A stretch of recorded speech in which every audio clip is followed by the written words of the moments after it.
Bismillahirrahmanirrahim. Alhamdulillahirrahmanirrahim.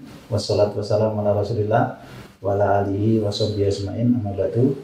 Kaum muslimin yang dirahmati Allah SWT. Alhamdulillah, saat ini kita lagi bincang santai bersama Ustaz Abu Ubaidah. Gimana Ustaz kabarnya Ustaz? Alhamdulillah. Alhamdulillah, pada bincang kali ini kita akan sedikit bincang santai dengan Ustaz Abu Ubaidah terkait adab-adab kita, terutama adab di bulan suci Ramadan ini, dan dikala kita lagi berpuasa ataupun beribadah di bulan Ramadan, terkadang kita tergelincir dengan adab-adab kita dalam menyapa terhadap teman-teman kita. Kadang kita itu menghibah dan sebagainya. Baiklah pemirsa, kita langsung saja mungkin kita tanyakan ke Ustaz Abu Ubaidah, di mana adab-adab kita di dalam bermuamalah, bertemu dengan teman-teman kita atau pada yang orang tua ataupun anak-anak. Ya. Alhamdulillah, wassalatu wassalamu ala rasulillah wa la hawla wa la quwata illa billah, amma ba'du. Ya, namanya orang dalam kehidupan ini kan pasti ketemu sama orang lain. Ya, entah itu bulan Ramadan, apalagi bulan Syawal tuh, sering saling berziarah, berkunjung, ketemu sama orang, baik di masjid, di jalan, di rumah, di kendaraan, dan lain sebagainya. Nah, ketika kita bertemu dengan tetangga, sahabat, ya, atau kerabat dan sebagainya, sejatinya ada beberapa adab ya yang diatur dalam agama kita. Pertama, kita dianjurkan untuk salam, mengucapkan assalamualaikum warahmatullahi wabarakatuh. Keselamatan bagi kalian dan kasih sayang Allah untuk kalian dan keberkahan untuk kalian. Sebagaimana kata Nabi SAW, hakul muslim alal muslimi sittun, hak seorang muslim terhadap muslim yang lainnya itu ada 6. Salah satunya, idza laqitahu fasallim alaih. Kalau kamu ketemu saudaramu sama muslim ini, berikanlah salam kepadanya. Karena salam tadi mengandung 3 doa ya. Didoakan selamat. Semua kita pengen selamat. Ya, makanya orang Indonesia banyak namanya selamat. Nah, bahkan ada yang namanya selamat dunia akhirat. Terus yang kedua, doa dengan rahmat. Ya, kita semuanya pengen disayang sama Allah. Yang kedua, keberkahan. Keberkahan itu artinya kebaikan yang terus menerus dan langgeng. Ya, kebaikan yang banyak, luas, dan terus menerus. Jadi kita dianjurkan mengucapkan salam. Itu jauh lebih baik daripada kalau kita ganti dengan yang lain-lainnya. Yang kedua, kalau kita ketemu dengan teman kita, tangga kita, maka hendaknya bagi kita untuk berjabat tangan. Berjabat tangan, salaman. Ya. Karena dengan berjabat tangan ini juga kita bisa saling mencintai, saling mempererat persahabatan di antara kita. Kata Nabi SAW, innal mu'mina idza laqiyal mu'mina fasallama alaihi wa akhadha biyadihi tanasarat khotoyahu kama yatanasaru waraqus syajar. Seorang mukmin apabila ketemu dengan mukmin yang lain, kemudian dia mengucapkan salam, kemudian dia berjabat tangan, itu bisa merontokkan dosa-dosanya sebagaimana daun-daun rontok dari pohonnya. Masya Allah. Ya, demikian juga disebutkan dalam hadis, ma min muslimaini yaltaqiyani fayatasafahani illa ghufira lahuma qabla an yatafarraqa. Tidaklah dua seorang muslim yang ketemu kemudian mereka jabat tangan kecuali akan diampuni dosa-dosanya sebelum mereka berpisah.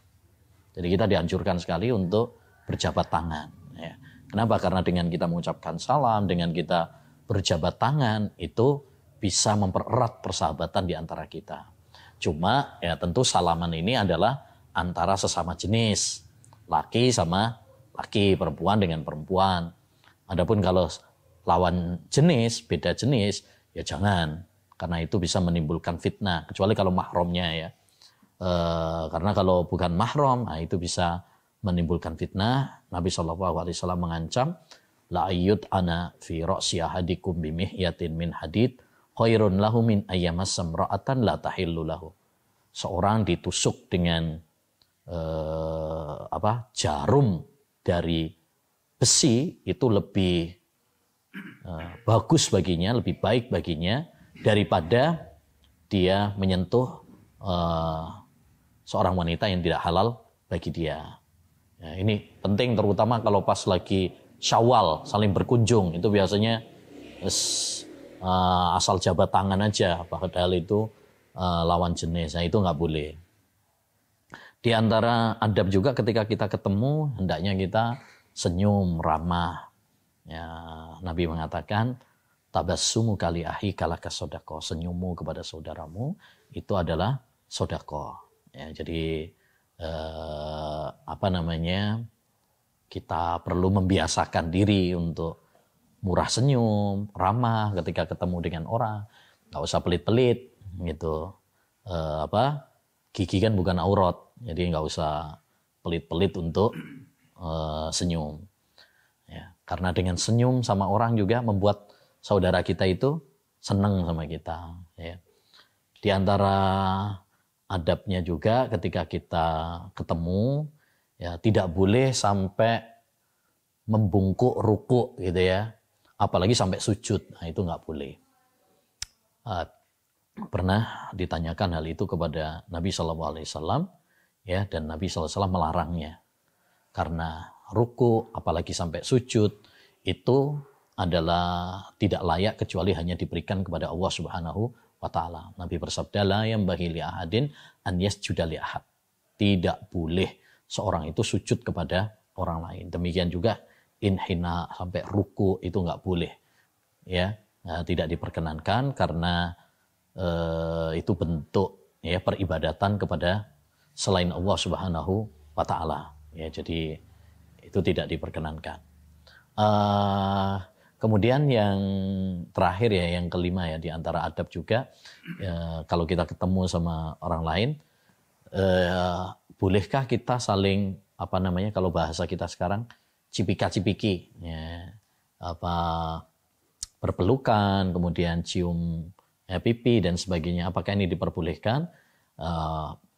Maka hal ini dibahas oleh para ulama. Dalam sebagian hadis disebutkan kalau memang datang dari safar yang jauh boleh. Ya, orang Arab biasa itu kalau misalkan udah lama nggak ketemu gitu ya, kita berpelukan itu nggak apa-apa. Dengan catatan tadi sesama jenis ya. Atau cipika-cipiki juga itu juga tidak mengapa karena itu adalah sesuatu yang tidak terlarang juga. Termasuk juga adalah kalau cium tangan, ya, cium tangan. Biasanya di kita kan habis saliman kemudian cium tangan, itu juga tidak mengapa. Insyaallah Ta'ala ada beberapa riwayat athar bahwasanya beberapa salaf juga mereka melakukan hal itu, cium tangan, ya, selama tidak sampai dijadikan sebagai adat kebiasaan, tidak sampai membuat orang yang kita cium tersebut sombong, ya, kita mengkultuskan individu dia, tidak, maka itu adalah diperbolehkan. Jadi itu ada beberapa adab yang perlu kita perhatikan, ya, salam, kemudian jabat tangan, senyum sama orang, hal-hal seperti ini kita perlu membiasakan supaya kehidupan kita lebih bahagia, lebih tenang, dan persaudaraan, persahabatan, ya, kemudian juga hubungan kita dengan sesama masyarakat, tetangga dan sebagainya betul-betul bisa lebih erat lagi gitu.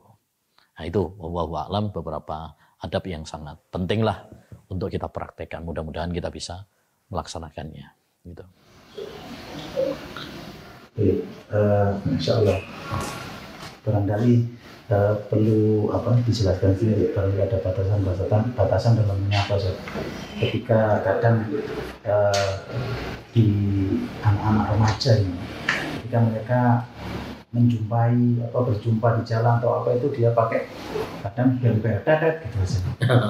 Terus barangkali mereka nggak bisa sampai karena saking banternya, cepatnya bermotor, hanya pakai isyarat saja.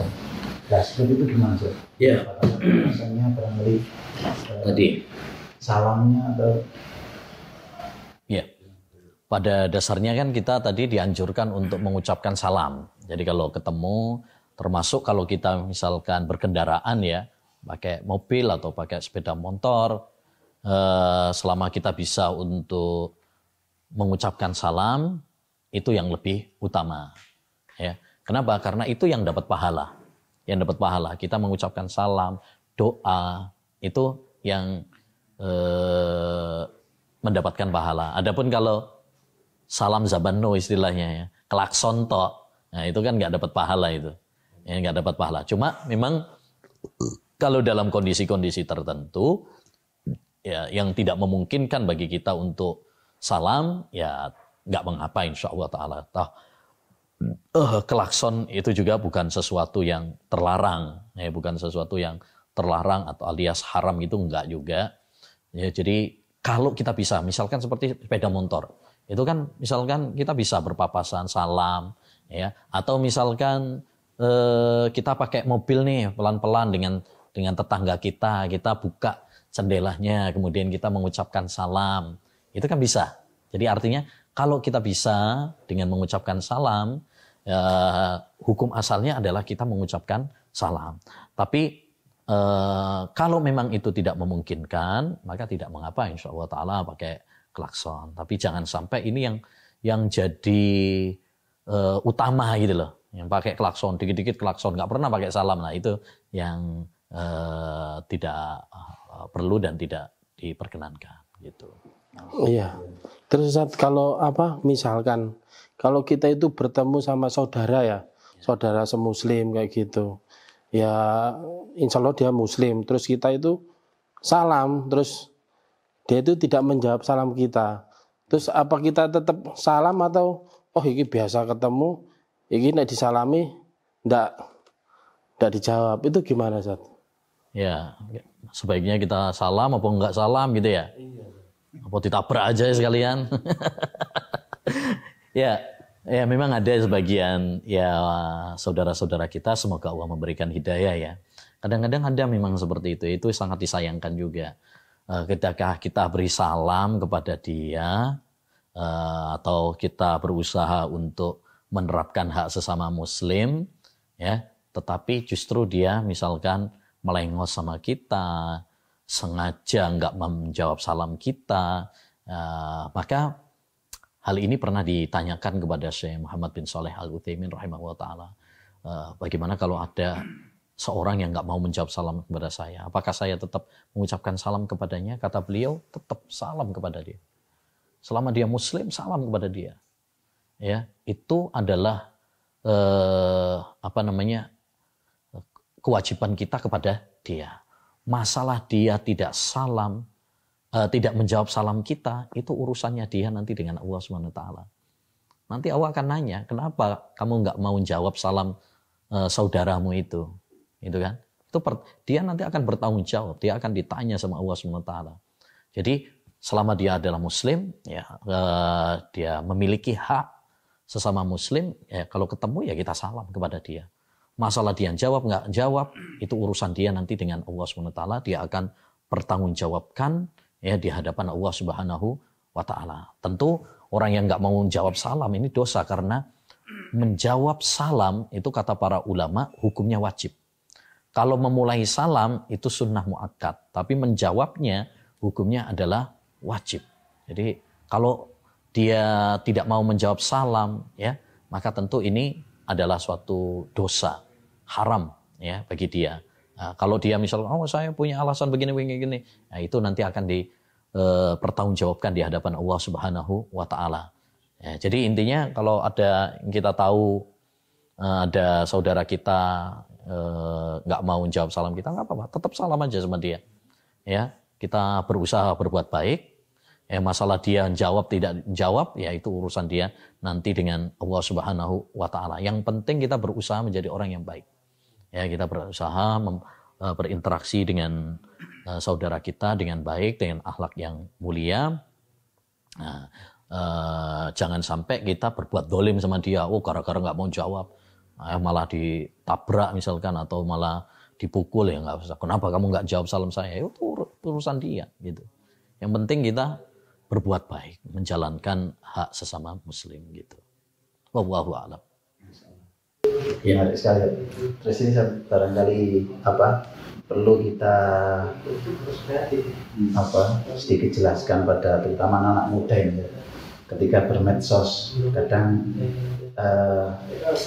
mengawalinya itu, menyapanya itu tidak tahu, kadang pakai assalamualaikum, tapi tidak tahu alam dia hukumnya mengucapkan salam. Ada stiker tuh, stiker di HP misalkan yang tulisannya assalamualaikum. Nah, ketika dan ini anak yakin ketika dia mencet stiker itu belum tentu dia mau melafalkan salam. Dan hukumnya kita juga misalkan di WA atau SMS itu kata-kata stiker tulisan stikernya assalamualaikum, apakah kadang kita ya nggak sadar jawab juga pakai stiker waalaikumsalam gitu. Apakah hadap-hadap ini harus ketika mau mengirim assalamualaikum di medsos itu harus kita lafadzkan dulu assalamualaikum, yang jawab juga waalaikumsalam, terus dijawab pakai tulisan gimana?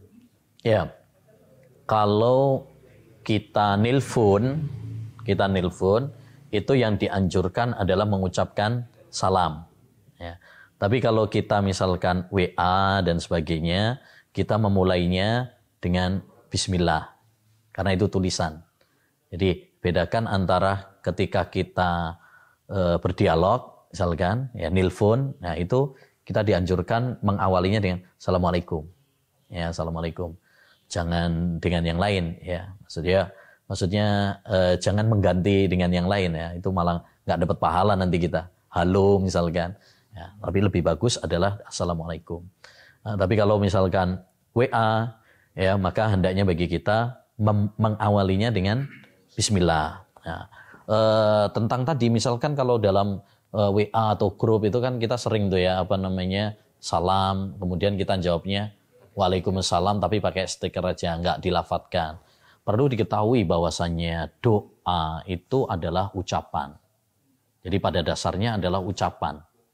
Ya, sehingga kalau itu hanya tulisan atau hanya di dalam hati, ya itu berarti belum dianggap. Oleh karenanya semestinya ketika kita nulis Assalamualaikum atau Waalaikumsalam atau doa apapun, ya jangan cuma sekedar tulisan saja, tapi hendaknya kita menghadirkan di dalam hati kita, ya, kemudian melafadzkan juga dengan lisan kita. Karena seperti yang disebutkan oleh Syekhul Islam, yang namanya kalam itu harus dengan lisan, bukan hanya sekedar di dalam hati saja. Jadi itu juga penting ya, jangan cuma tulisan-tulisan saja, tapi hendaknya di dalam hati, demikian juga ya ada dalam pelafatan dengan lisan juga. Gitu. Wallahu a'lam.